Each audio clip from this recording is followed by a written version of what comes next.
Eu vou falar sobre a trigonometria da música, as ondas sonoras e o som do violão, as cordas do violão.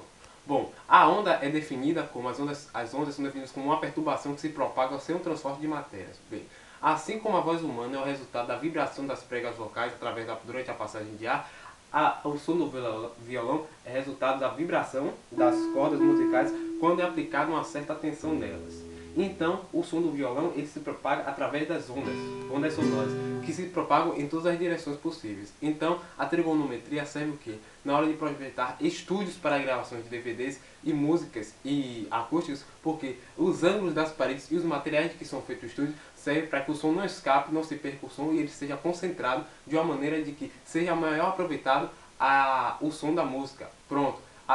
Porque as ondas sonoras elas vão se propagando e elas batem nas paredes, nas portas, nos vidros, em todos os lugares. E a partir disso, elas batem e vão se propagando através disso, refletindo, batendo e transformando. E se estiver tocando em superfícies irregulares, o som não será transmitido de maneira correta. Então, a trigonometria serve para o quê? Para projetar lugares onde essas ondas se propaguem de maneira correta e o som saia nitidamente. Como, por exemplo, se eu tocar uma música...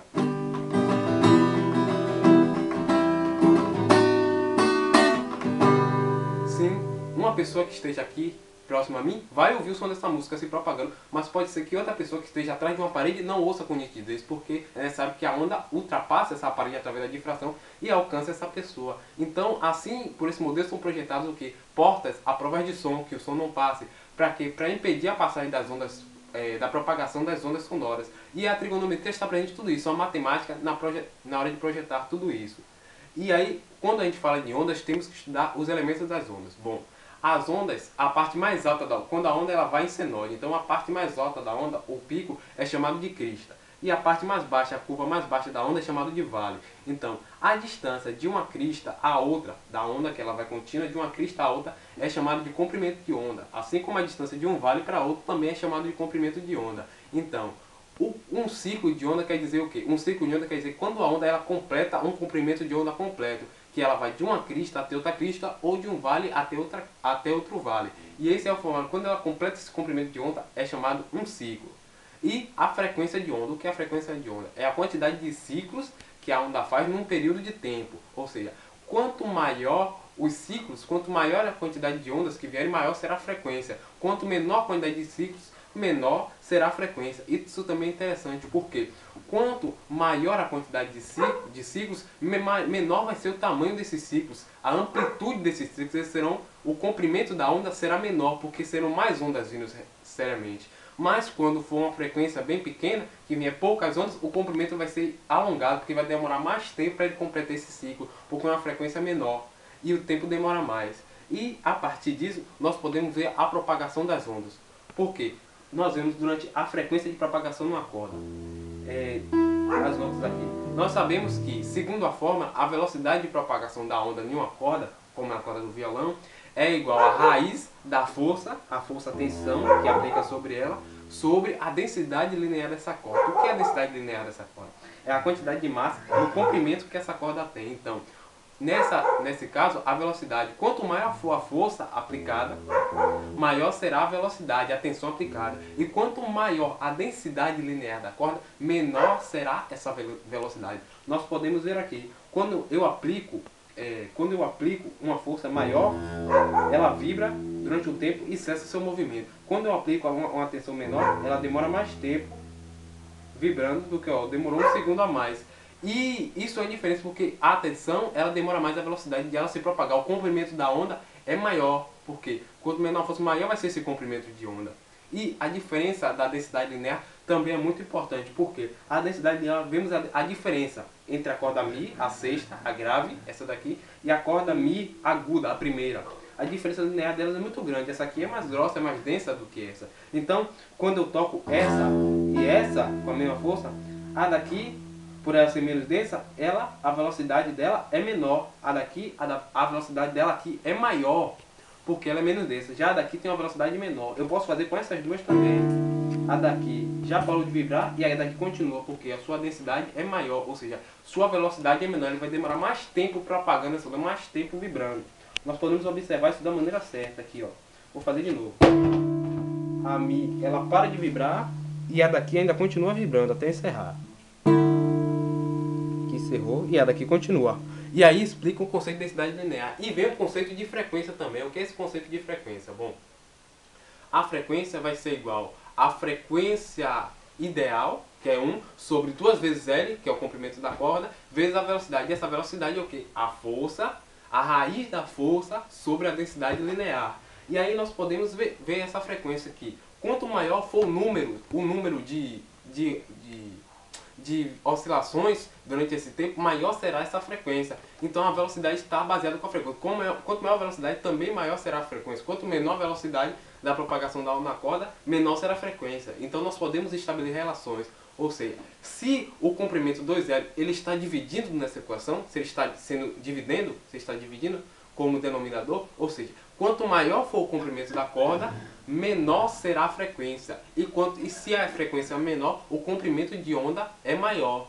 E como a densidade linear também está como denominador nessa equação, ou seja, quanto maior a densidade da corda, densidade linear da corda, menor será a frequência e maior será o comprimento de onda, assim como a força está como numerador. Então, quanto maior for a força, a tensão aplicada, maior será a frequência e maior será a velocidade. Bom, agora eu vou falar sobre uma coisa sobre o efeito Doppler. O efeito Doppler, eu vou tocar uma música aqui agora.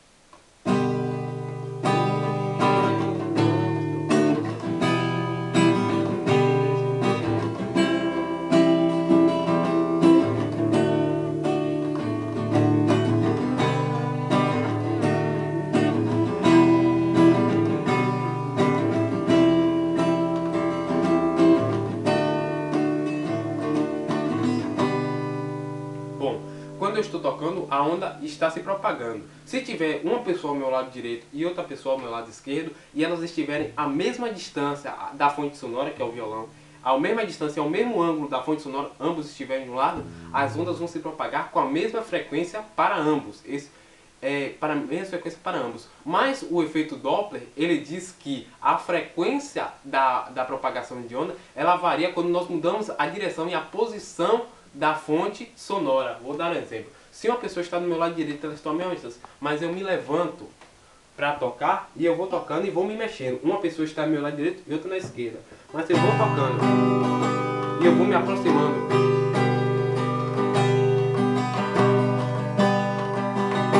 O que acontece? Quando eu toco, uma onda se propaga, mas se eu estou me aproximando, ou seja, essa distância vai cortando. Então quando vem uma, outra vem, mas com uma distância menor. Então vem uma e eu vim me aproximando e vem outra. Então logo em seguida vem outra e a distância entre as ondas vem diminuindo. Então a frequência dessa onda vai aumentando, porque eu estou mudando a direção da fonte sonora. Enquanto a pessoa que está ali do meu lado esquerdo, da qual eu estou me afastando, eu envio uma onda sonora, só que eu me afasto. Então a outra onda sonora vem de mais de trás, ou seja, a diferença entre elas é muito grande. Então a frequência daqui é menor. Isso indica que a frequência ela pode ser alterada pelo posicionamento da pessoa, da fonte sonora para o ouvinte. Então aquele que estiver mais próximo da fonte ouvirá com uma frequência maior, aquele que estiver mais distante ouvirá com uma frequência menor. Pronto. Eu agora vou falar sobre as cordas do violão e a relação trigonométrica de Pitágoras. Bom, Pitágoras ele diz que a frequência da corda é inversamente proporcional ao seu tamanho da corda. E nós podemos provar isso. Por quê? Primeiramente, como já fizemos algumas relações, que quanto maior a densidade da corda, menor será essa frequência, assim será se quanto maior o comprimento da corda, menor será essa frequência. Vamos dar um exemplo disso. Eu vou pegar outro violão aqui. Vou dar um exemplo. Quem afina o violão sabe muito bem que essas cordas aqui, normalmente as cordas mais agudas, elas ficam mais apertadas. Na hora de afinar a gente aperta mais do que essas cordas de cima aqui, essas cordas mais graves. Por quê? Porque essa tensão, quando nós apertamos, nós aplicamos uma tensão na corda, porque ela está sendo esticada. Então, essas cordas aqui sofrem uma tensão maior do que essas cordas aqui. Ou seja, em uma tensão maior, uma força maior aplicada, ela resulta o quê? Em uma maior frequência. E uma maior frequência resulta o quê? Em um comprimento de onda mais curto. Por isso essas cordas têm um som mais agudo. Porque quanto menor o comprimento de onda, quanto menor o comprimento de onda, maior será a frequência e menor será o comprimento de onda, portanto será mais agudo. Por isso que essas notas são agudas. Se dermos um exemplo aqui, nós vemos que quando a corda está tesa, bem esticada, o comprimento é 1, menor. A frequência dela, a onda não demora muito oscilando. Mas conforme nós formos aumentando o comprimento da corda, o comprimento da onda vai demorar mais tempo. A velocidade da onda vai diminuir, a frequência vai diminuir e o comprimento da onda irá aumentar.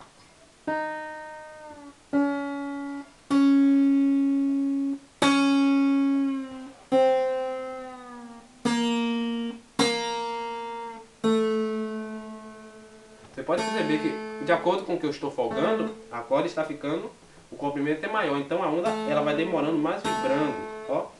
Ela oscila muito mais, o comprimento dela é muito maior, a velocidade dela, da onda, é muito menor, ela demora mais tempo. Então isso a gente relaciona com as relações do comprimento e da frequência. Eu vou pegar o outro violão agora. Bem, nós fazemos isso por quê? Como é que saem as notas musicais? Bem, cada nota aqui ela está regulada numa determinada frequência. Tipo, essa corda aqui, ela tesa, fina, afinada, numa tensão correta, ela vai o que? A nota Mi. Se nós tensionarmos ela, sai o som da nota Mi, grave. Aqui é Lá, nota Lá, aqui por baixo Ré, Sol, Si e Mi de novo, a primeira, só que agudo. Então, cada nota dessa está numa frequência diferente, porque cada uma tem sua densidade linear diferente. Então, cada uma varia a sua densidade linear. Como aqui a densidade é menor, a frequência vai aumentando. Aqui tem a densidade linear menor. Como a densidade linear é inversamente proporcional à frequência, assim como o comprimento, se nós vamos diminuindo a densidade linear da sexta para a primeira, a frequência vai aumentando. Ou seja, essa aqui tem uma frequência maior do que essa daqui. Uma velocidade de onda maior do que essa. E nós sabemos que as notas musicais saem como? Porque se nós diminuirmos o comprimento da corda, como nós não podemos mudar a densidade linear da corda, nós mudamos o comprimento. Tipo, ela esticada completa, essa nota representa a nota Mi. Mas se eu apertar aqui, na primeira casa, eu diminuo o comprimento dessa corda. E aí ela já vai Fá, a nota Fá. Se eu vou continuar, Fá sustenido, Sol, Sol sustenido, Lá, Lá sustenido, Si e Dó. Aqui é a mesma coisa. Dó, Dó sustenido, Ré, Ré sustenido, Mi, Fá, Fá sustenido, Sol. Nós continuamos seguindo aqui, ou seja, cada vez que nós mudamos o comprimento de uma nota, nós fazemos ela entoar numa frequência diferente.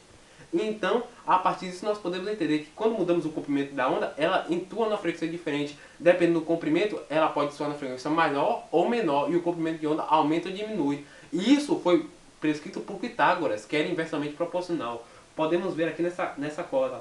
A corda 6 dá o som Mi, e a daqui dá o som Lá diferente. Mas quando apertamos a corda 6 na quinta casa,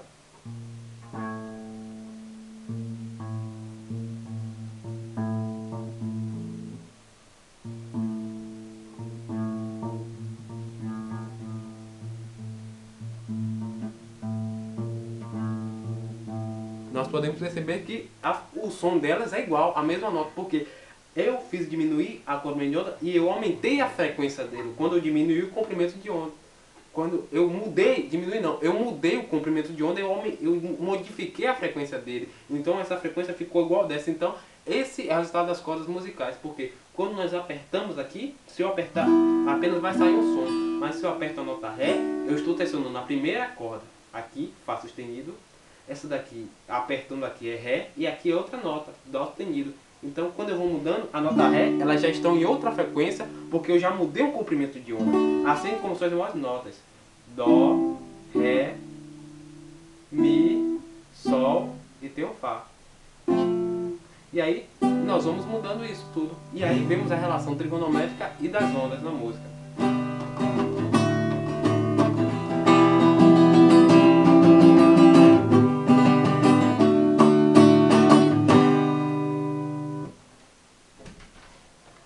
Pronto. Acabou.